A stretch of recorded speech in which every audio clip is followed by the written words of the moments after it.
Finnick Gandina Timpel Relic Timpel and Tira Fad Agus Tashinalik Tavach or Tanask Lauder either the Relic Timpel and Tira the Fobitani Kura Agus the Relic on Sa Agus our scale on Sa Elaine Art Nis Dauna Nis Tavach no Nis Nefa no na Artina in our Beyonder Le Fobitani Kura Solution Relics na Martin Agus Tigum Godauna an Tavach a high point is an Relics agus an scale a high point le Martin de Rite de Frite agus han fear via Nolin agus a Christe agus ha Lacham an honor when a vet in Shasabon saw in Free Martin agus a Chit Shale agus Bralam of Wech is a gobble like a horror in Nolin as often Kura.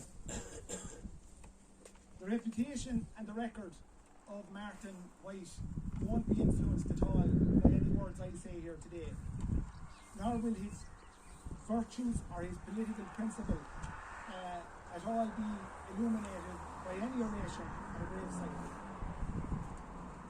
The people who knew him, many of whom are here today, knew his character. Many who were young when he died are still influenced by his character, by his principle, and by his commitment to the idea of Irish republicanism and the independence of this country. But in some ways it doesn't really matter what I say, although I take it quite seriously and with great honour the invitation to come and speak.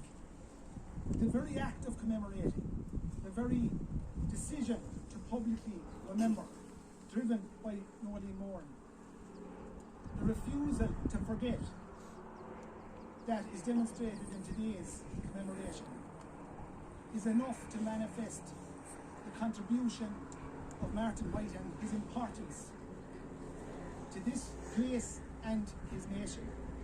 So I'm very proud just to play a simple role in that.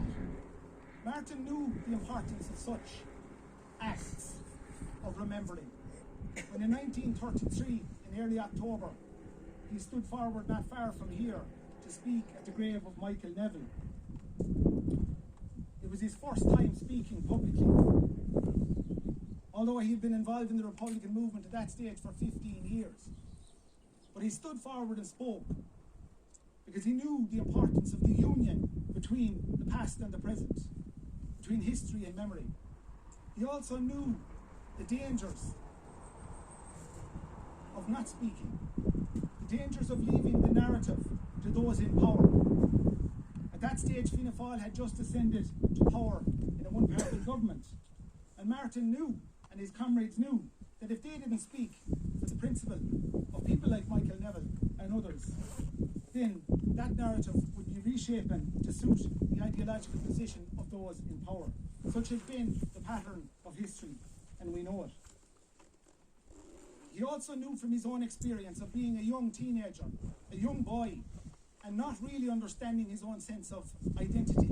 He knew that was a consequence of a political party, in the Irish Parliamentary Party, who for decades had adopted a servile position to the point where a young man like him was confused by his sense of nation. But when the rebels of 1916 struck, and when he saw people in his own locality, like Peadar O'Loughlin, wearing a Sinn Féin badge and proclaiming their support for the Irish Republic, something struck deep in the consciousness of Martin White, the very young Martin White. And that guided and directed his energies for the rest of his life. Such a photo you can find in his consciousness. He fought, as Nolene said, throughout the War of Independence as a young teenager, and when the treaty came, little decision making was required for him to take an anti-treaty position.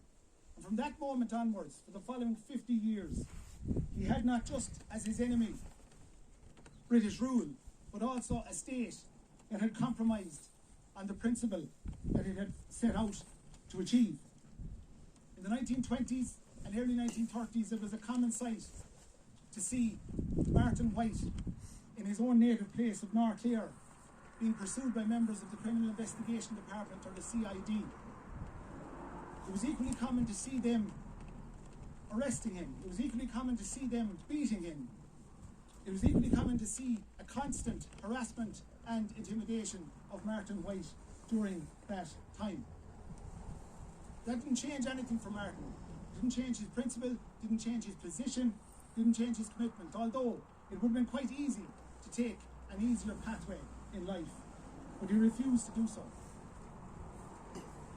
He absorbed, as did his Republican comrades, and as Republicans have throughout the ages, absorbed the isolation that came with activism. He absorbed the discomfort, he absorbed the alienation, he absorbed the beatings, because he knew there was a higher prize.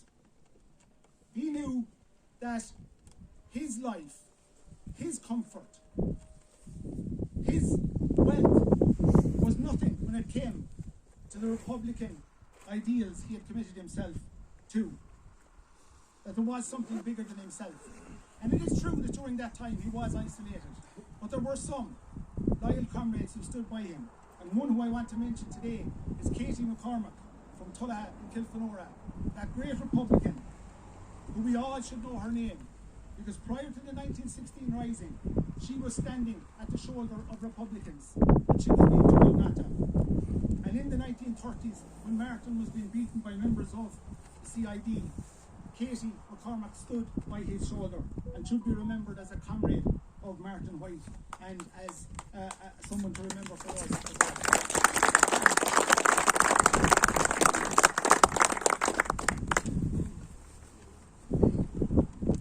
At that time, having met with the Army Council, he tried to continue to encourage Republicans in North Clare. In his own words, he said in an interview in the 1960s that I visited every company in my area and explained what is expected of each and every one of us if taken into custody. And we could not suffer more than the Fenians or the men tortured to death by the Black and Tans or the Free State forces in the spring of 1923. So Martin knew he was part of a continuum. He knew that people came before him, as Nolan already mentioned, and he knew and hoped that people would come after him. But that would only happen if he kept that flame lighting. And even though it was incredibly difficult at that time, he was committed to continuing to do so. During that time, he had his comrades, many of the leading Republicans throughout the country, including Sean McCool, who today the county grounds of Donegal GA is named after in Ballybofey. A man who in October 1923, when Martin White was out receiving the coffins of Con McMahon and Paddy Hempsey in Cluny, Sean McCool was in Athlone receiving the body of Sean Larkin from Larkin in South Derry. And like Martin White, Sean McCool accepted not only their bodies to bring them home, but the responsibility to remember them. And both of those men continued that. They were part of a continuum.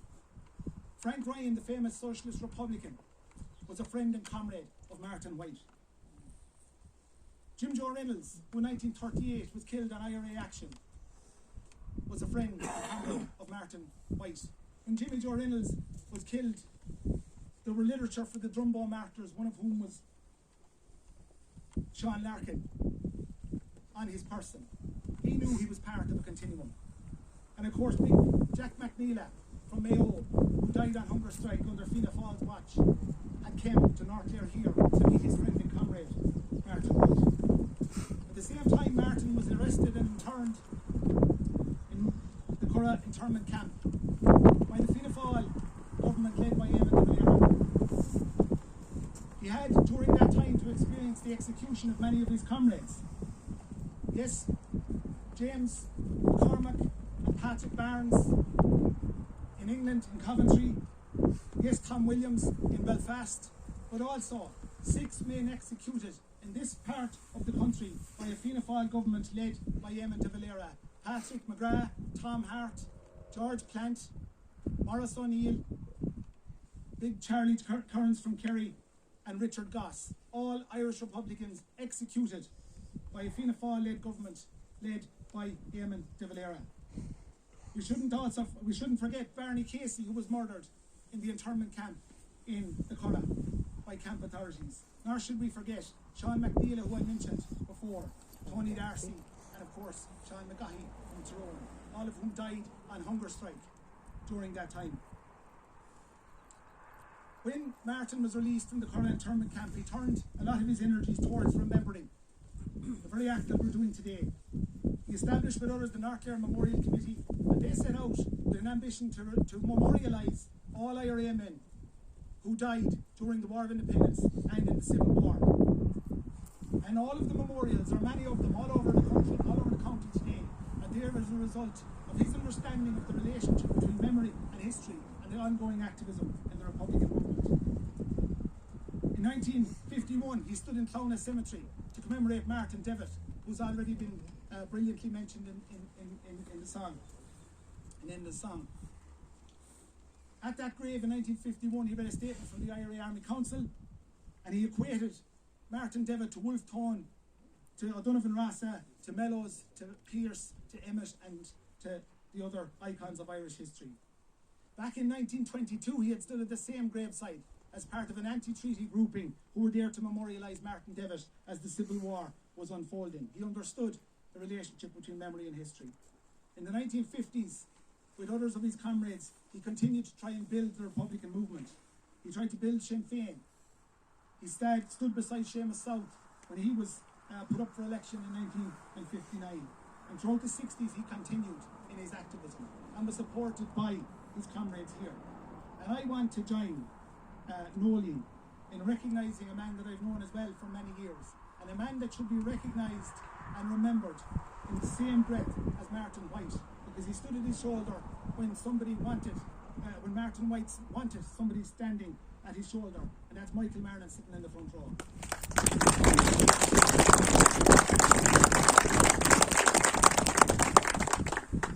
Michael Marnin understood, and Martin White understood, as I've mentioned already, they were part of a continuum. When Martin was buried here today, there are some of you here who are standing as young men then, prepared to take on with receptive ears the call for independence and the call of the Republican movement. And you did. Some of you weren't here because you were in jail, but you equally understood the relationship between past and present. And I want to say as a historian that I reject the narrative that is constantly put out that there is some difference between the IRA of the 1920s and the IRA of the 1970s. In light of history, people will see when the voices of the political establishment, when the voices of the press, when the voices of the media all fade away to obscurity, the people will still understand that the men who fought in Reneen were the same as the men who fought in Loughgall. And there is no difference, and there never will be any difference.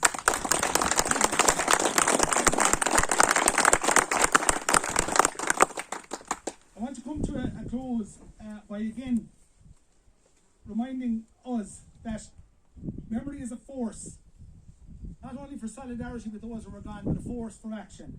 Because it reminds us of the principle. There is a fixed nature to the principle of the men in the ground. It doesn't change. And that is what is critical to remembering them. That we don't break the principle. Yes, Irish unification will come about by a sense of engaging with the complexity that is there, engaging with the 21st century reality of what is there. But Irish reunification is not an abstract piece of art that can be beaten and reshaped into something that has no resemblance to what Martin White stood for in order just to get political power. And those who are close now to political power must remember that they must have fidelity to the Irish Republic that Martin White fought for. You have no right to reshape it and change it into something that bears no resemblance to that and still call yourself a Republican. And if you do that, you'll live it.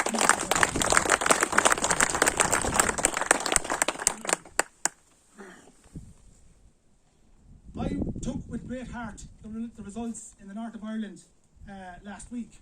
Of course, you wouldn't notice that from RTE or from any radio station or television station in this part of the country. But it has to be taken as a positive and as a movement towards Irish unification. But all of what I've said needs to be remembered. But we understand, Martin White understood deeply, that the enemies of Irish reunification are not just British. We face enemies in this country that are far more averse to the idea of Irish unification than those within Windsor Castle or within the House of Commons. Anybody can have their opinion, and I would stand up and defend it. to my last breath, the right of people to express their opinion, whatever it is, in a republic. But you cannot surely call yourself a supporter of Irish reunification as Leo Varadkar does, and then dedicate your career to stopping it. You should not call yourself a Republican as Micheál Martin has done, and dedicate your career to trying to stop it.